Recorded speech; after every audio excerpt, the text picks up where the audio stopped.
¿Cuándo yo sé que he ligado? ¿Cuándo tú sabes que has ligado? ¿Qué se tiene que producir en esa interacción?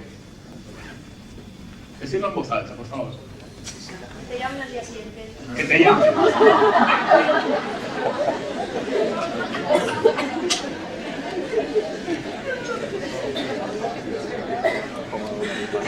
Muy bien. Entonces, para decir yo ligados, te tienen que llamar. ¿Es así? ¿Sí? ¿Qué más? ¿Qué más? ¿Cómo sabéis que habéis ligado? Tiene que haber empatía. Muy bien. ¿Cómo definimos empatía? ¿Qué quieres decir?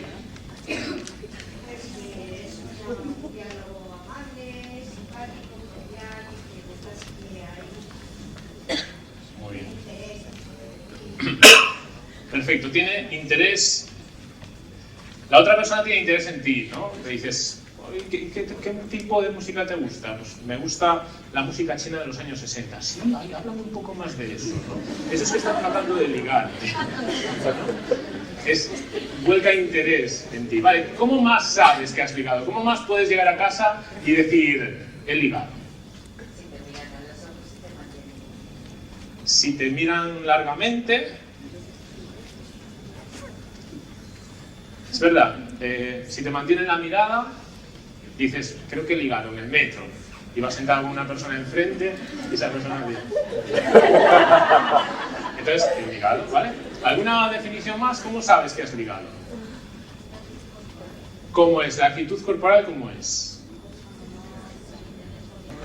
Vale, un lenguaje no verbal, el cuerpo, quizás orientado hacia la persona, ¿no? Los hombros hacia esa persona. Cuando estás tratando de ligar con alguien, la miras de frente, ¿no? Muy bien, ahí tenemos otra definición. ¿Qué más tiene que pasar para saber si has ligado o no? ¿Conexión emocional? ¿Explicas eso? Cuando sientes que te haces visible, que te atiende, que de alguna forma se interesa por él. Muy bien. ¿Y por aquí decís algo más? Cambia el concepto de tiempo, qué bonito eso. O una persona que te ha seducido hace que te cambie el concepto del tiempo, ¿sí? ¿Y alguna cosa más? Y la risa, has dicho también, ¿no? Por favor, levantar la mano quien haya elegido sentido del humor. Uy, un montón. Vale. Entonces, la clave del éxito, podemos simpatía, por ahí también, sentido del humor. Nosotros coincidiríamos en que atreverse, decidirse y interpretar bien las señales. Vale, tenemos ahí dos elementos claves para seducción. Atreverse, por un lado, y por otro lado, interpretar bien las señales, porque a lo mejor os ha pasado alguna vez de decir, pero ¿no te has enterado de verdad que esta persona que quiere algo contigo? No. Aquí dicen al revés, ¿por qué al revés? Vale, porque piensas que quieren algo contigo y luego nanay, ¿no? Entonces tenemos ahí dos opciones, dos alternativas. Atreverse a interpretar las señales. Quizás atreverse es fundamental. ¿Alguien más ha puesto atreverse? Por aquí. Y seguridad. ¿Anotamos seguridad también? Y sinvergüenza. Otra clave, anotamos también. ¿Qué significa sinvergüenza? Algo parecido a atreverse, ¿no? ¿Sí? Seguridad. Vale, ¿quién ha dicho sinvergüenza por ahí? Dinos, por favor, ¿tienes una situación en la que ser sinvergüenza haya producido seducción? Háblanos de esa situación. Sí, vale, se me escucha. Vale, ¿la cuento? Sí. Vale, estar en el metro y eso de mirar, de tener las miradas y que cuando baje ya en el metro yo seguirla, encontrármela en la escalera y decirle, perdone señorita, me gustaría mantener conversaciones con usted. Pasa en el metro y le digo que sí y sí, estoy manteniendo conversaciones en el metro con esa persona.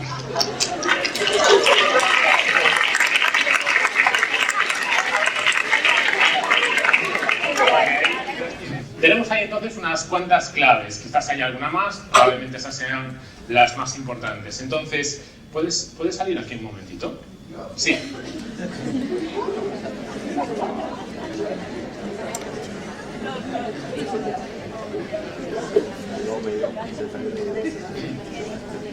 Vale, es verdad, las claves para seducir son lo que habíamos hablado antes.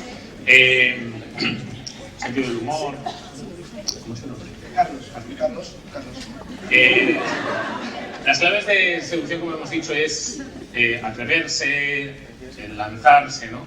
Lo que pasa es que la vida real a veces es un poco diferente de esto. Porque si Carlos, por ejemplo, quisiese... ¿Te importa levantarte? Sí. ¿Cómo es tu nombre? Si Carlos quisiese seducir a Beatriz, y Beatriz está sentada en el metro,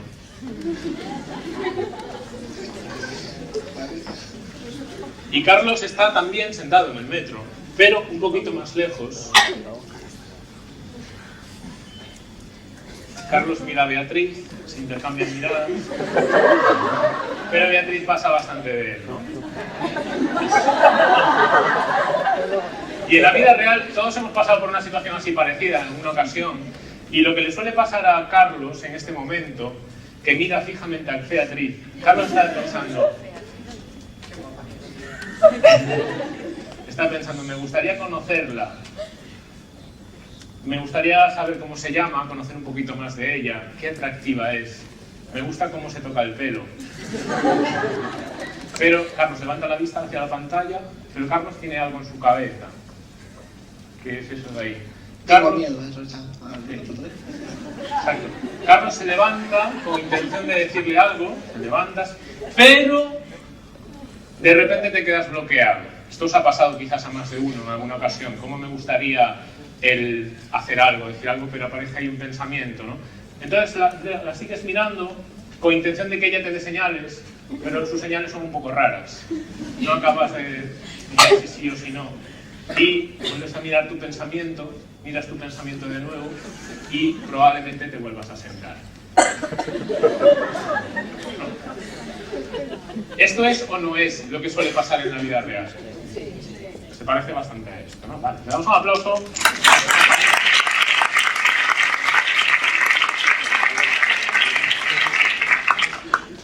A todos de pequeños nos enseñaron una cosa, también a ti y a vosotros, también a los de la fila del fondo. Nos enseñaron una cosa, algo que has grabado a fuego durante un montón de años y que todavía hoy pesa sobre ti y marca mucho tu comportamiento, que es algo que los psicólogos llamamos la necesidad de aprobación en consulta. Y la necesidad de aprobación es la necesidad de gustar, de caer bien, de agradar, y también lo contrario, de que no nos rechacen, de que no se distancien de nosotros, de que no estropeen nuestra autoestima con un comportamiento determinado de rechazo, por lo que vemos ahí. Y han ido generando esto porque cuando tú hacías un examen y te aprobaban, probablemente te dieran algún regalo. Quizás todo era felicidad. Y cuando te suspendía un señor extraño, que era el profesor, probablemente no te daban regalos, sino más bien todo lo contrario. Cuando esto pasa un año y otro año, en mi caso en primero de GB, segundo de GB, tercero de GB, hasta octavo de GB, cuando llegas al instituto, cuando ya incluso te haces adulto, te das cuenta que durante toda tu infancia has crecido necesitando que los demás te acepten, necesitando que los demás te aprueben. Alguien extraño. ¿Y qué sucedía, te pregunto, cuando tú llegabas a casa y decías, no, pero es que el examen me ha salido muy bien. Lo que pasa es que mi profesor piensa que está suspenso, pero yo creo que está aprobado. ¿Qué te decía? ¿Quieres callar la boca? ¿No? Probablemente. Es decir, que cuando tú tenías una opinión diferente, tu opinión no valía. Eso es lo que genera que por un lado tengamos miedo al rechazo y por otro lado tengamos una conducta de generar una apariencia lo mejor posible, ¿no?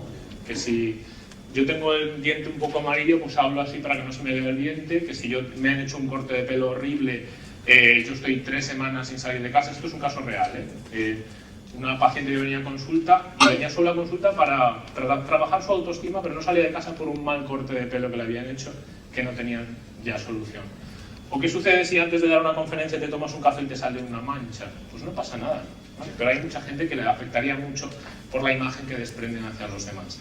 En consulta hicimos un estudio hace 2 años y medio, una investigación con 32 personas que decían que tenían serias dificultades para conocer a otras personas o para seducir. Y lo que les planteamos fue un control del pensamiento para vencer eso de ahí, para vencer esto de aquí.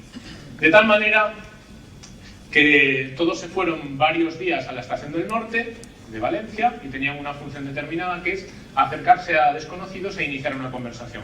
Lo mismo que ha hecho Carlos, es tu nombre, ¿verdad? Lo mismo que ha hecho Carlos, acercarse a un desconocido y iniciar una conversación. Cuando estás preparado para cambiar la forma de pensar, cuando ya dejas de tener esa necesidad de aprobación y te das cuenta de que no es tan importante que los demás te aprueben, lo hablas y lo trabajas, te das cuenta que la primera vez te cuesta un poco. Las 32 personas sacaron de media el primer día de la experiencia en esta investigación un nivel de 10 en cuanto a su nivel de ansiedad. Es un nivel muy alto. Sin embargo, cuando aprendes a pensar de manera adecuada, sumado a que llevas adelante comportamientos adecuados, lo que te encuentras es que tu nivel de ansiedad o de malestar baja. Y con ello, la emoción de miedo también se reduce y generas facilidad a la hora de, en este caso, seducir, que podría ser entablar conversaciones con desconocidos, que serían quizás un primer paso, ¿vale? Vemos que al cabo de una semana de llevar a cabo este trabajo, el miedo que citaban las personas de esta investigación era de 1, es decir, prácticamente 0, analizando, como decíamos antes, lo que más afecta, que es este miedo al rechazo. Es mejor intentarlo, tratar de llevar a cabo el comportamiento para buscar resultados, que quedarse sin hacer nada, porque cuanto más lo intentéis, más posibilidad tenéis de acertar, y eso va a generar un ánimo para seguir intentándolo. Os hablo de este estudio que tenéis aquí, quizás alguno lo conozcáis. Es un estudio que habla de la indefensión aprendida, en donde un tal Murray cogió a una docena de conejillos de indias y los metió en una balsa de agua grande. Y en esa balsa de agua grande puso una piedra que estaba debajo del agua, los conejillos no la conseguían ver, y que si el conejillo se suspendía encima de ella, podía respirar con tranquilidad, es decir, que no se ahogaba. Entonces, el conejillo lo que hacía es pues, que empezaba a nadar, a nadar, a nadar, a nadar, hasta que encontraba la piedra y se salvaba. ¿Vale? Murray cogió a otro grupo de 12 conejillos de indias y los tiró en la misma balsa de agua, pero quitando esa piedra, y lo que hacían los 12 conejillos de indias es que nadaban, nadaban, nadaban, no encontraban dónde sostenerse y plop, plop, plop. Lo que hizo Murray fue controlar el tiempo en donde encontraban la piedra o en donde pues, nadaban hasta ahogarse. Lo que vio es que al primer grupo, si le sacas la piedra y los vuelves a tirar en esa balsa de agua, se ponen a nadar, a nadar, a nadar un tiempo determinado que es significativamente superior a los del grupo anterior. Es decir, si esos conejillos de India previamente han visto piedra, se pasan mucho más tiempo nadando antes de abandonarse a la muerte. Hay personas que a la hora de tratar de seducir saben que pueden llevar a cabo determinados comportamientos concretos y que, sin embargo, no lo hacen porque no ven esperanza, porque no ven solución y, por lo tanto, pues no hablan con la persona de al lado. Yo estoy convencido de que si no os hago este ejercicio saldréis de aquí quizás sin hablar a la persona de al lado. Y hay otras personas que se lanzan, que se atreven, que empiezan a interactuar con la gente alrededor, que suben el ascensor e interactúan con el ascensor. Hay jefes que en su puesto de trabajo interactúan mucho con sus compañeros de trabajo. Y lo que plantea este estudio es que si lo intentas muchas veces, seguro que en alguna ocasión vas a encontrar buenos resultados y por lo tanto vas a ganar esperanza o vas a ganar confianza. Y esa confianza va a ayudarte a seguir intentándolo durante más tiempo, es decir, a seguir tratando de seducir. ¿Qué es la piedrecita roja entonces? ¿Qué te da esa piedrecita roja? ¿Te da? Exacto, te da seguridad. ¿Y la seguridad cómo se gana en tu día a día? ¿Con? Ahí está. Con la experiencia, exacto. Entonces, si en alguna ocasión tratáis de llevar a cabo comportamientos seductores, habrá gente que renuncia a ello, que no lo hace por miedo, por los miedos que hablábamos antes, por el que pensara de mí. Y hay otras personas que sí que los llevan a cabo, que vencen los miedos y lo desarrollan. Eso te da esa piedra que te hace ganar una actitud mental positiva y esa confianza facilita que venzas ese miedo al rechazo. La última frase que aparece ahí es una de las frases que planteo mucho a los pacientes, que es que la persona que más seduce no es la más atractiva, sino aquella que más lo intenta. ¿Por qué? Porque aprende dónde están las piedras para salvarse. La siguiente pauta, la siguiente técnica fundamental es el almacén de datos. El almacén de datos es: di y manifiesta que recuerdas aquellas cosas importantes que te unen con esa persona, que han estado en vuestras conversaciones, que han estado juntos, pues porque quizás era una prenda que esa persona llevaba puesta, una opinión que te dijo con respecto a cuáles eran sus sitios mejores para pasar las vacaciones. Di y manifiesta, sobre todo, los que conoces y recuerdas su nombre.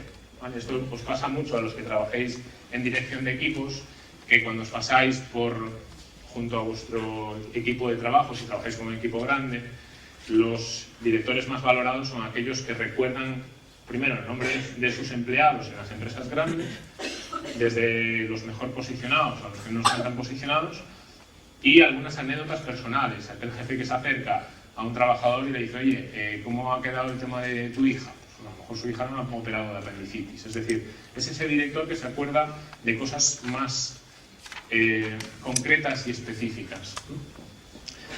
Para eso, evidentemente, puede costar un poquito, porque no tenéis una memoria infinita. ¿Habéis utilizado alguna vez un truco, algún tipo de truco para acordaros de cosas importantes? ¿Sí o no? ¿Sí? ¿Habéis utilizado, por ejemplo, en la agenda apuntaros el cumpleaños de tal persona para acordaros de eso? ¿Y eso qué es? ¿No es una técnica quizás más o menos manifiesta para decirle a esa persona: me importas? ¿Sí? Cuando además de eso te acuerdas del día de su santo, y además de eso te acuerdas pues de que tiene 2 niñas, por ejemplo, y además de eso te acuerdas de que el día que os conocisteis fue el 17 de febrero, y además de eso te acuerdas pues que su padre es un relojero, que tiene una tienda de relojes. Probablemente, si en tus conversaciones le das a entender que recuerdas esas cosas, seguramente se genere un vínculo muy importante con esa persona. Claro, como decía antes, no tenéis una memoria inmensa, para eso está bien, como decía mi abuelo, que más vale lápiz pequeño que memoria grande. Si hay alguna persona con la que quieres despertar cierta simpatía, cada vez que interactúes con esa persona, tómate notas de alguna cosa que consideres importante.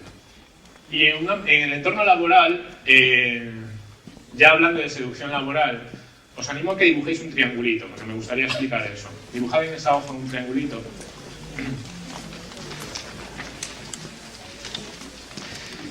Y os voy a comentar una anécdota. La semana pasada me fui a impartir un curso a Castellón, y llegando a Castellón veo que el coche se me está acabando ya la reserva. Estaba en la parte de reserva donde ya es imposible que el coche funcione. Entonces digo, voy a ver si encuentro una gasolinera, no vaya a ser que me quede aquí tirado y llegue tarde al curso. Entonces, bueno, encontré enseguida una gasolinera, me desvío, paro. El coche que llevo actualmente creo que cuesta unos 62 euros llenar el depósito, más o menos. Pues yo tiro a llenar el depósito, cargo el depósito de todo, voy a pagar y me cobran 62 euros. Entonces yo voy, le pago a la persona que me atendió y continúo. Lo que yo os quiero plantear es, si yo a partir de ese momento creéis que soy un cliente fiel de esa gasolinera, porque me han seducido especialmente, ¿lo soy? No, ¿verdad? ¿Qué tendría que hacer esa gasolinera para seducirme? ¿Qué pensáis? Quitarme 2 euros. O sea, hacerme un descuento, ¿vale? Hacerme un descuento. ¿Qué más tendría que hacer la gasolinera para ¿Perdón? Limpiarme los cristales. Desde luego, si lo hace, yo estaría enamoradísimo. Siempre lo digo llenos de mosquitos muertos, pobres. Limpiarme los cristales. ¿Qué más podría hacer la gasolinera para seducir? Sí. Interrogarte sobre si ese itinerario lo haces habitualmente. Ahora, hacerme una pregunta interesándose por mí, entonces, ¿no? Perfecto. ¿Se os ocurre alguna opción más? ¿Por ahí? Ser amable conmigo. Quizás una sonrisa que se echan falta en algunas ocasiones también, ¿sí? Ofrecerte algo más que te haga sentir especial. Como por ejemplo... Pues no sé. Vale, quizás un café, ¿no? Los que somos adictos al café valoramos mucho esos 20 centímetros cúbicos de café y desde luego me enamorarían si me invitan a un café en ese viaje. Bien, quizás mirarme la presión de las ruedas, quizás hacerme un descuento, como decíamos por aquí, algún ticket. Eso serían cosas que facilitarían que yo me enamore de ellos. A nivel laboral, todas esas cosas que se dan a mayores, es lo que se conoce como valor añadido. Y una empresa y un trabajador, para generar encanto o para seducir, debe proporcionar el mayor valor añadido que pueda. Muchos de estos valores añadidos que habéis comentado tienen coste. El hacer un descuento tiene coste. El regalar tazas, como hacía la BP de Castellón hace un año, tiene un coste para la empresa. Pero hay muchos otros valores añadidos que seducen y seducen mucho que no tienen ningún coste, como las sonrisas que decís por ahí. Yo, a lo largo de estos años he visto que lo que más seduce a nivel de empresa son sobre todo tres cosas. Por eso lo he dibujado como un triángulo, que son el nombre. Entonces me gustaría que pusieseis en la parte de arriba del triángulo nombre, escribáis nombre. En otra de las esquinas que pongáis historia comercial. Y en otra de las esquinas me gustaría que pusierais dato chorra. Dato chorra. Bien, el nombre significa que si conoces el nombre de la persona, di y manifiesta que lo conoces y llámala por su nombre. El nombre, vuestro nombre, tu propio nombre, es la palabra que más vas a escuchar a lo largo de tu vida y es la palabra que más tiene la capacidad de despertar tu corteza cerebral cuando lo escuchas. De tal manera que una persona, como por ejemplo Liliana, si la tenemos dormida y yo le digo semáforo, Liliana va a seguir dormida. Pero si yo le digo Liliana, en el mismo volumen de voz, es probable que Liliana se despierte y oriente su atención hacia mí. Escuchar el propio nombre es aquello que yo destaco más, ¿vale? Como aportar valor añadido. Al fin y al cabo es la muestra clara de que se acuerdan de ti, si saben cómo te llamas. A todos nos gusta que la gente se acuerde cómo nos llamamos, ¿no? Estoy convencido de que si yo te encuentro por la calle dentro de quizás 4 meses y tú me dices, oye Fernando, ¿qué tal? ¿Cómo te va después de la conferencia? A mí me va a gustar que te acuerdes de mi nombre. Y a vosotros también, ¿cómo es tu nombre? Ernesto. Si yo me encuentro con Ernesto dentro de 4 meses y digo, hombre Ernesto, desde la charla esta que no te veo, probablemente Ernesto diga, pues con la gente que había y se acuerda de cómo me llamo. Ernesto lo flipa. Entonces, nombre es el primer elemento que yo destaco. Segundo, que es historia comercial, es, si sabes, di y manifiesta que recuerdas lo que te une a nivel laboral con esa persona. Si tú vendes cosas, por ejemplo, y esa persona hace 3 meses te compró pues unos vasos de cristal, que los quería además muy alargaditos para que quedaran chulos en la cena de fin de año, pues al cabo de 4 meses le preguntas por esos vasos de cristal, lo flipa. Si lo que vendes son neumáticos Pirelli, por ejemplo, y tienes un cliente que te ha venido a comprar los neumáticos Pirelli con una llanta de 95, no tengo ni idea de llantas, o sea, el número de 95 lo he sacado así al azar, pero si le has vendido a eso unas llantas de 95, estaría muy bien que si le ves al cabo de 2 meses, que le preguntes por las llantas de 95, por los neumáticos. Eso generalmente a la gente le gusta, que se acuerden de la historia que te une con esa empresa. Entonces, no te quedes solo con saberlo, sino manifiéstalo. Para ello, yo lo que le planteo a las empresas es, si queréis seducir a vuestros clientes, tened libretitas en las cuales, a partir de cierta cantidad, todo cliente que compre más de eso, lo anotáis en la libretita.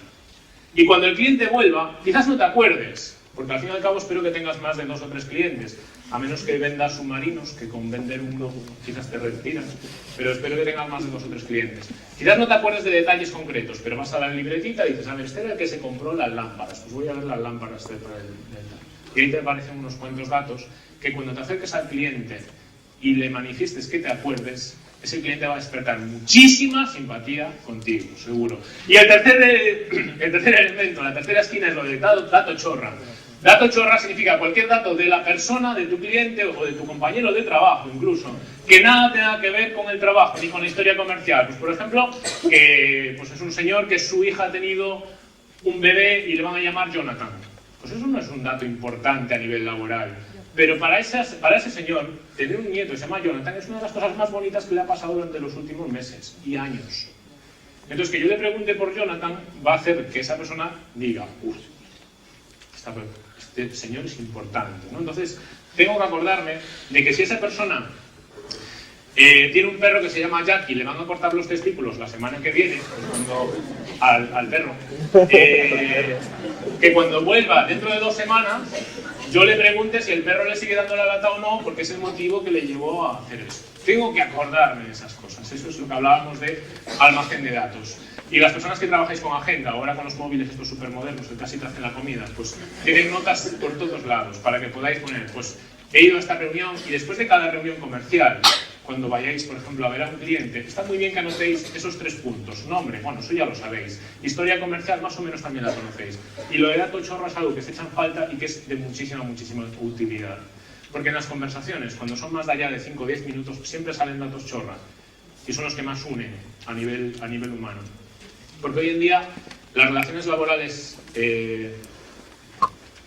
la gente te va a comprar o no te va a comprar sobre todo por el vínculo emocional que tienen contigo. Y por el precio también, pero también muchas veces decidimos incluso pagar un poco más por una persona que tenemos un vínculo, una cierta relación y que nos ha despertado simpatía. Entonces el almacén de datos es uno de los puntos fundamentales. Otra de las técnicas que se echan en falta en muchas personas, se tratan de seducir, pero que falta añadir esto es el... Uno, el piropo. A la mujer hay que piropearla. ¿Para qué? Para que vea que te interesas por ella y porque es algo muy bonito, donde además puede mostrar tu ingenio. Tu madre tuvo que ser pastelera, porque un bombón como tú no lo hace cualquiera. Por tus amores, pardala, yo derribaría un templo de una patada. Esos son peras y no lo que vende José María Fruntero, ¿no sabes? Bien, ¿a alguien alguna vez le han echado algún piropo o lo ha escuchado? Sí. ¿Sí? ¿Cuál? A ver, ahí tenemos una... Una vez que era verano y llevaba una camiseta rosa y una minifalda blanca y me dijeron, pareces un polo de nata y fresa. Madre, pareces un polo de nata y fresa, muy bien. ¿Alguien más le ha echado algún piropo? ¿Lo ha escuchado? ¿Sí? ¿Por aquí? Ahí atrás, muy bien. Mañana nos vemos a la misma hora. Mañana nos vemos a la misma hora. ¿Eso en dónde? En la calle. ¿En? Cruzando la calle. Ah, cruzando la calle. Original, un piropo original. ¿Por aquí? ¿Sí?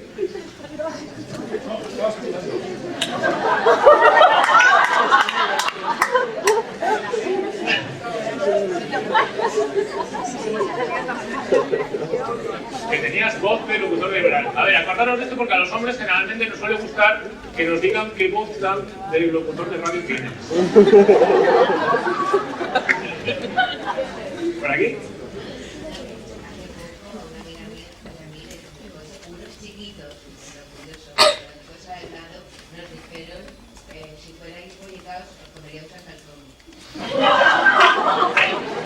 Vale, pero pues si fuerais publicados, os podríamos estar en...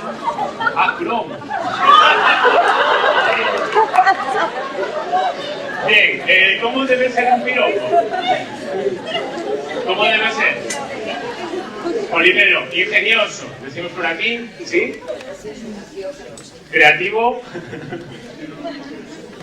De buen gusto. De buen gusto, muy bien. Que te haga reír con sentido del humor. Tiene que ser sutil. Vale, dicen por aquí, si es muy a saco, queda un poco raro, ¿no? sea sutil, el de la voz, tienes una voz bonita, podría ser un piropo sutil, ¿no? Vale, ¿cómo tiene que ser un piropo? Por ahí atrás, ¿me decís alguna cosa más? Divertido también. Simpático, bien verosímil. Yo lo que os planteo es eso de ahí. Desde mi punto de vista, el piropo debe ser simple. Algo tan rebuscado parece que decir, vale, me gusta, pero esto se lo dices a todos o a todas. Sienta un poquito frecuente, porque el piropo, ¿os acordáis de lo que decíamos antes de la necesidad de aprobación? Eso es algo que llevamos aquí y es algo por lo que nos da miedo el rechazo, pero es algo, un sistema del funcionamiento cerebral por lo cual nos encanta que nos piropeen y que nos alaben y que nos digan que hacemos las cosas bien y que nos digan que están orgullosos de nosotros, porque tenemos ese chip de necesito tu aprobación. Entonces el piropo es una herramienta muy eficaz. Por eso es bueno utilizarlo de manera frecuente. Sincero también. Educado, que comentabais por aquí, y ajustado a las personas. Morenaza, digo, no soy morena. Y yo subrayaría por encima de todo que como técnica de seducción, también para vuestros empleados, ¿vale? Has hecho un buen trabajo, por ejemplo, eso es un piropo magnífico que se echa en falta muchísimo en muchísimos empleos. Yo os diría mejor el indirecto. Yo el piropo indirecto me refiero a aquellas expresiones que no tienen que ver con la persona piropeada, sino que tienen que ver conmigo, ¿vale? Por ejemplo, el piropo indirecto sería, es que me encuentro bien cuando estoy contigo. Me hace sentir bien. Me hace sentir bien es uno de los piropos más bonitos que podáis decir a una persona. Y no es un piropo directo, es un piropo, ¿vale? O algo muy indirecto. ¿Sabes que el otro día fui por delante de esta tienda y me acordé de ti? O me acordé de la conversación que tuvimos sobre este tema. El me acordé de ti es uno de los piropos más chulos e indirectos que podráis decir también. Uno también muy bonito y que puede ser indirecto es intuyo que, y decir alguna cosa bonita de la persona, ¿vale? Intuyo que. Vamos a practicarlo. Me gustaría que con la gente que tienes alrededor elijas a una o dos personas, las que tienes más cerca, y que mirándolas les digas intuyo que, y le digas algo bonito de esa persona. Yo le he dicho que intuyo que no necesita aprender nada de seducción. Buen piropo también, ¿no? ¿Por aquí? A mí me han dicho que intuyen que soy una persona muy sensata y que me preocupo mucho por los demás. ¿Cómo te has quedado? Bien. ¿Te ha gustado? Sí. Muy bien. Vale, ahí tenemos un ejemplo fácil de piropo indirecto. ¿Vale? Esteban nos quería contar el suyo también. WhatsApp por la mañana. Buenos días, cariño. ¿Te duelen los pies? ¿Por qué? Porque has estado caminando toda la noche por mis sueños.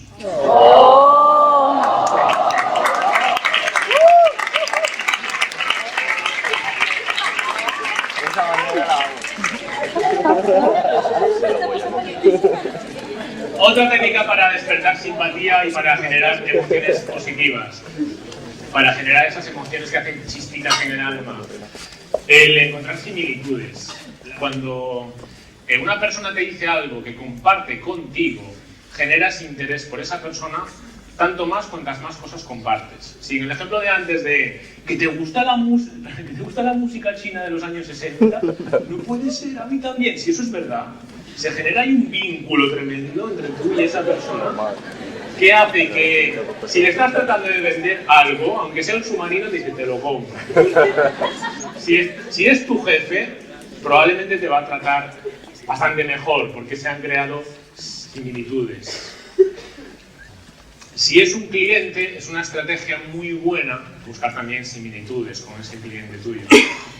Si conoces los gustos de la persona con la que vas a interactuar y das a entender que tú tienes los mismos gustos, esas mismas aficiones, que compartes cosas como tu lugar de nacimiento, probablemente se genere una cercanía.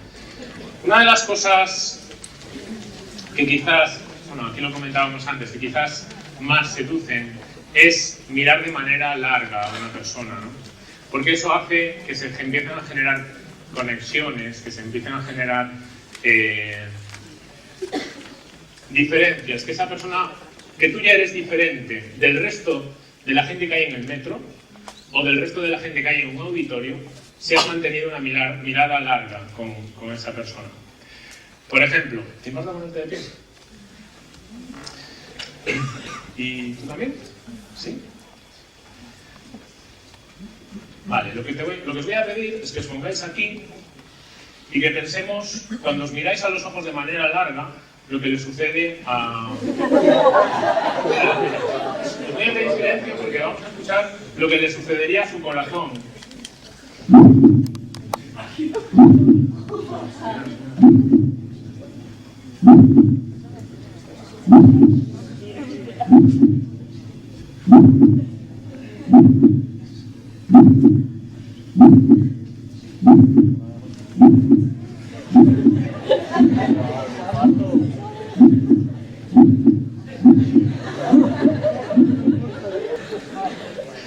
Vale, podéis sentaros ya, gracias. ¿Habéis notado algo ahí?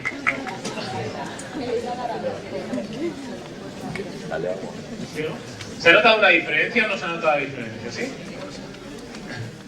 Lo que suele hacer la gente, quizás por educación o porque nos lo han planteado alguna vez o por vergüenza, es apartar la mirada inmediatamente. Lo que os planteo aquí es que juguéis a esto. Es súper divertido subir en un ascensor y mirar a la gente a los ojos, no apartarle la mirada. O estar en un curso, aunque habéis ido 5 o 6 y mantener la mirada. O ir a comprar algo y mantenerle la mirada a esa persona. Es un jueguecito muy fácil de hacer que a partir de ese momento ya empiezas a ser alguien para esa persona, porque ya eres el que le ha mirado de manera más larga. A un compañero mío de Bodypump, me comentó la semana pasada: ¿y te has dado cuenta de lo que nos mira esta chica? Nos mira de una manera súper fija a los ojos. A partir de ahí me empieza a prestar atención y digo, no, a mí no. Y es verdad, que te mira de manera muy larga. Porque todos tenemos más o menos conciencia de cuando una mirada empieza a ser larga, ¿no? Vale, pues os animo a que la alarguéis todavía más. Cuando haces algo así empiezas a ser una persona diferente para el resto y empiezas a ser significativa. Otro ejercicio. Sonríe lentamente. Venga, poneros con la persona que te ha dicho un piropo antes, con la persona que te ha dicho que intuía de ti algo. Y os voy a pedir que os miréis a la cara y que empecéis a sonreír lentamente.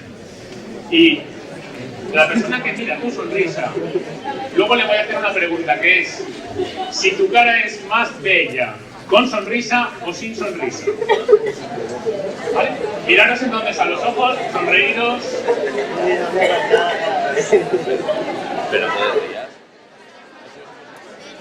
Vale, ahora me gustaría que levantaseis la mano las personas que tardáis más de 4 minutos en elegir la ropa que os ponéis cuando salís de casa.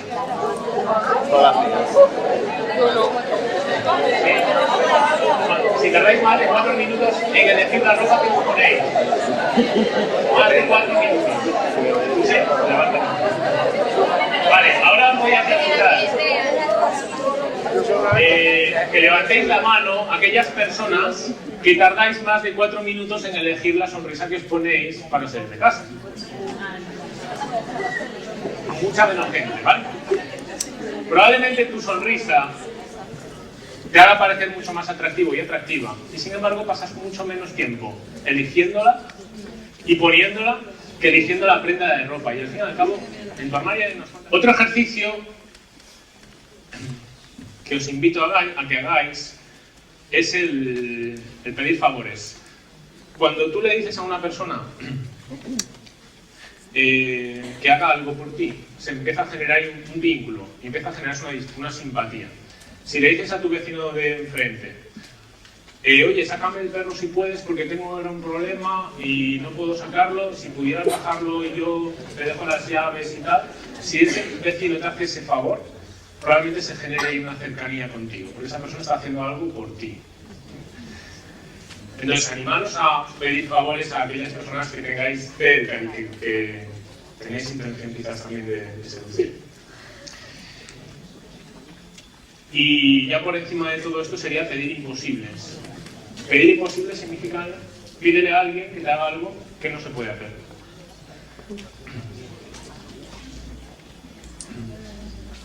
Tengo un compañero, por ejemplo, que se esforzó porque una muy buena amiga le arreglase el ordenador. Le arreglase el ordenador cuando ella apenas tenía idea de esto. Pero el hecho de que ella tratase de esforzarse para solucionar ese problema hace que se genere un vínculo con esa persona. Un vínculo y que se despierte una simpatía porque estás haciendo algo para favorecer la vida de esa persona. Bueno, y para poner punto final a esto, me gustaría plantearos dos preguntas. Que volváis esa hoja en blanco que tenéis, que pongáis 1 y que pongáis 2. La pregunta número 1 dice, si quisieras ser la persona más seductora que puedas llegar a ser, ¿por dónde empezarías a cambiar tu comportamiento? Entonces, leed la pregunta ahí, tomaros un minuto para escribir alguna cosa.